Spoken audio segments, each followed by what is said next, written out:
Hey guys, I'm back.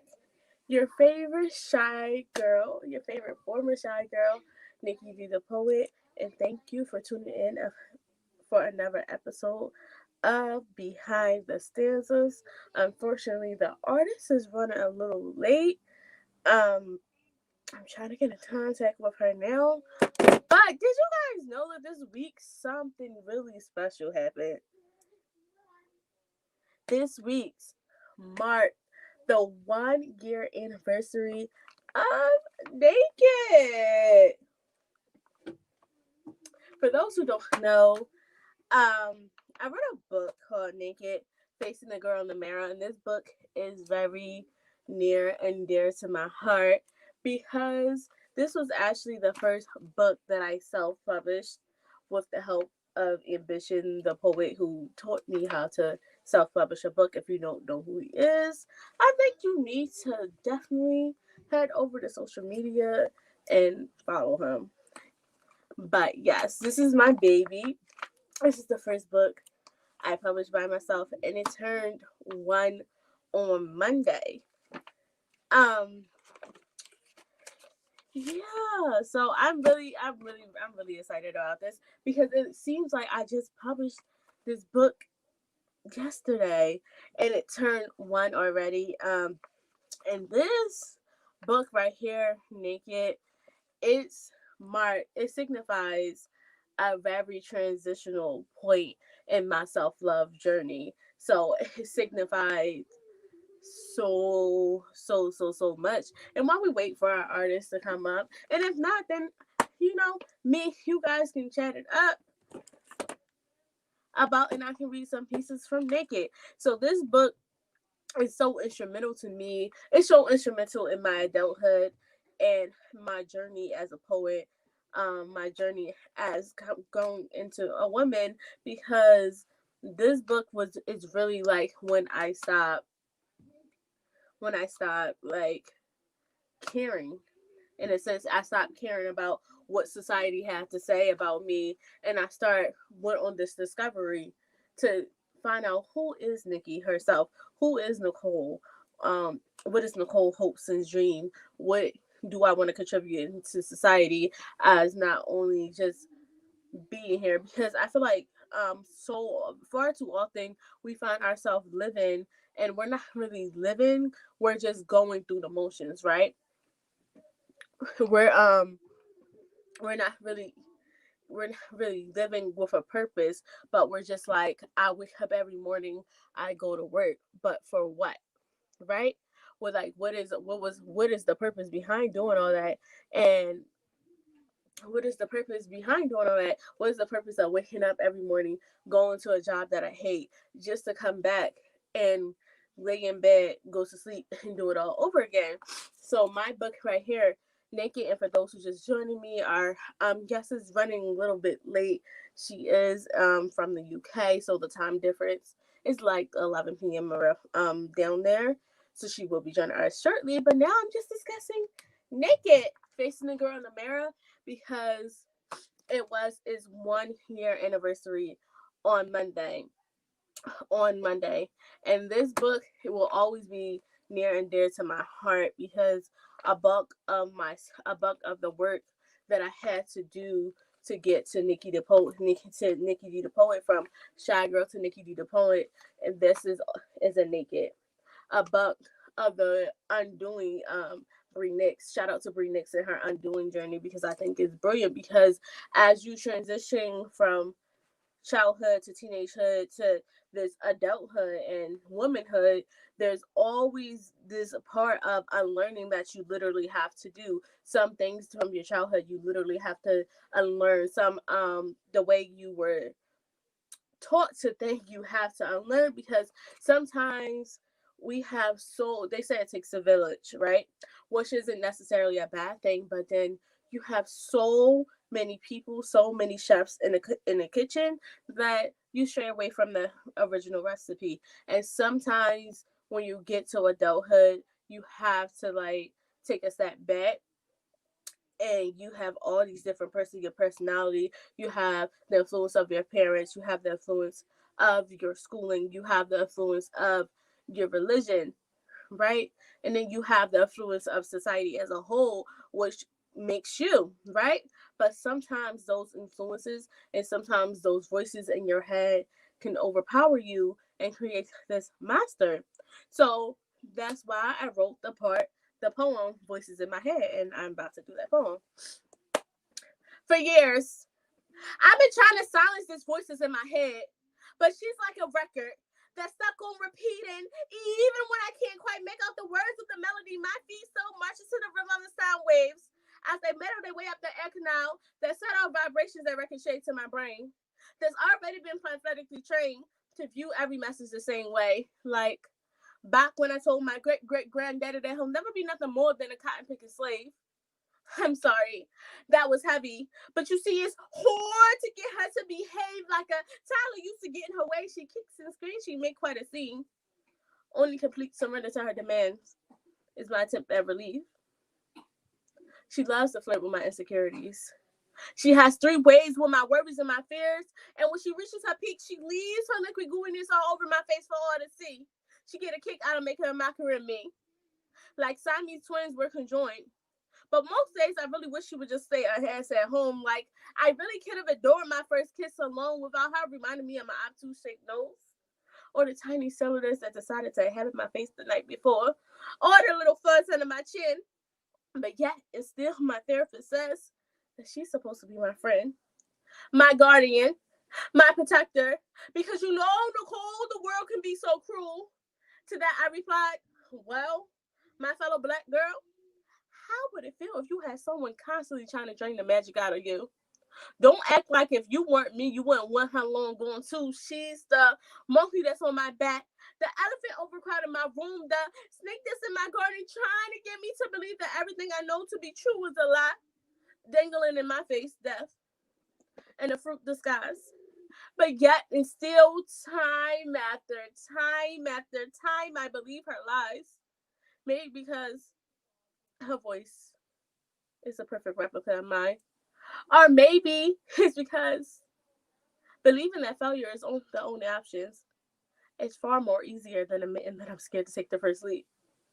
Or maybe it's because the failure really isn't in her at all, but it's really within me.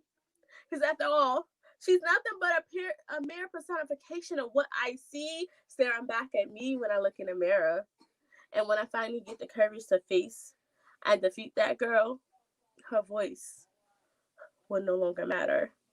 Voices in my head. And I feel like that is the biggest problem because we let society, we let others influence us to create these voices in our head, these voices that have a natural negative undertone to the point where all we hear is these voices. All we see when we look in the mirror is what society is telling us isn't enough. What society is telling us is the beauty standard. But we're beautiful. No matter what society says, no matter what you see on the TV, no matter what the little nappy-headed boy that was in your neighborhood elementary school said, you're beautiful. She was told to sit up, legs closed, to only speak what she was spoken to. And even then, she was given a list of phrases and sayings and what she needed to use. Poor little girl, always so confused, always stuck in the middle, trying to fill someone else's shoes. But she was never told that she was pretty because she was 2 shades too black. She was never told that she was pretty because she was 2 sizes too fat. She was never told that she was pretty because, truth be told, she was a little not needed and resembled a duck when she walked. She was never told that she was pretty because she had a list that got in her way when she talked. Poor little girl. All she wanted to do was fit in. She expected adversity from the outside, but she thought that surely she could find some commodity with those in the same skin. But she was too holy for the sinners, yet not quite holy enough for the saints. She wanted to wish for death, but she was taught not to tempt fate, so alone, struggling to find her place, she stares at her image-marking figments of her imagination on what it's truly like to be beautiful. Muff atop a lasting waistband she stands, gripping the gut she tucks inside her girdle for gym class. The jumping rope was a challenge. 1, 2, 3. Her tears Mr. Sweat making waves on her skin. She considers herself a lesbian, dating little Debbie's embedded crackers, finding comfort in a creamy and tragic reality. Reality that different from hers, where one trade the semblance of freedom from the next week's trend. Systematically playing the fiddle, the pipe that the pipe of her trunk. She became a puppet. Trapped in the vice of aesthetics, caught in a rim of appeal, willing to pluck, cut, and tuck anything to feel like those girls on the magazines. You know, the ones with the triple digit like on IG that has been filtered, cropped, and photoshopped. So even they are not as beautiful as they seem. You see, this unrealistic standard of beauty has to stop. After all, beauty is far more than skin deep. We was all handcrafted and beautifully designed by God, who stamped everything as beautifully and wonderfully made. So me, illuminating my beauty, will never cause yours to fade. More of the story, we all have some beauty. It just takes some of us longer to find it. But the next time you find yourself in the mirror, magnifying your flaws, remember, that's the way the Almighty God designed it. And our poet for the evening, Zee Passion, have arrived.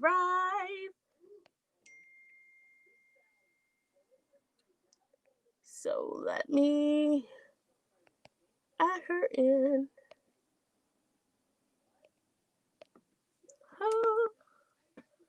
Add her in, and then we're going to start the interview in 30 seconds.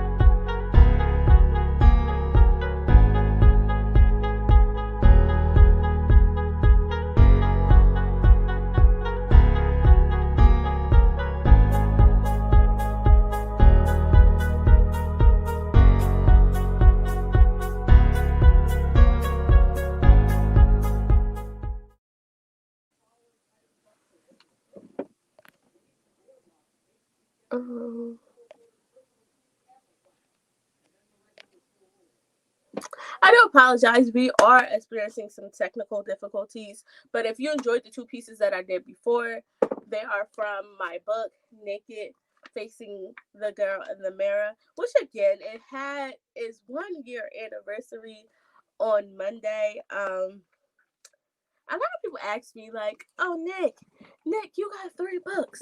Which one should I start off with?" So if you really want to get the gist of my message, I always tell people to read Naked, The Shy Girl Speaks, and then read Return to Grace, and then the whole journey will make sense. Because all 3 of these books really, really tells the journey that I went through to love myself. Because as I was saying in an interview of Martin Luther King, I had the pleasure to sit down and talk with Raymond Teller, and I was telling him like it was a point where like I had self-esteem issues really bad, and then coming out of toxic relationships, it was just a point where when I looked in the mirror, all I saw was flaws. All I saw was what people was telling me for years wasn't right with my body. When telling me for years how I spoke was funny, telling me for years that nobody really cared what I had to say. So it took a lot of soul searching. It took a lot of like going, just sitting with myself. It took a lot. It took some therapy. Mental health matters. So if you don't find a therapist, if you haven't found a therapist, please, yes. And this is my lovely son. Nolan, say hi. Hi. This is my son, Nolan, and Nolan, say bye. I'm hungry. Bye. I'm not sure if we're gonna get to meet Zee Passion today. Unfortunately, we're having technical difficulties on my end. Oh, wait.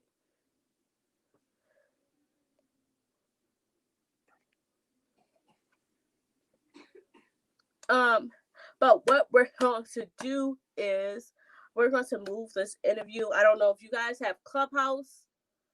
I'm going to get in contact with Zee Passion so we can make this a Clubhouse interview. Unfortunately, for those who do not have Clubhouse, you won't get to meet her at this time, but we'll definitely schedule another Behind the Stanzas. Thank you everyone for tuning in today. And like I said, if you enjoyed the pieces that I did earlier on tonight, feel free to go to linktree.com/Nicki D the Poet and purchase your copy of Behind the Stanzas today. Thank you.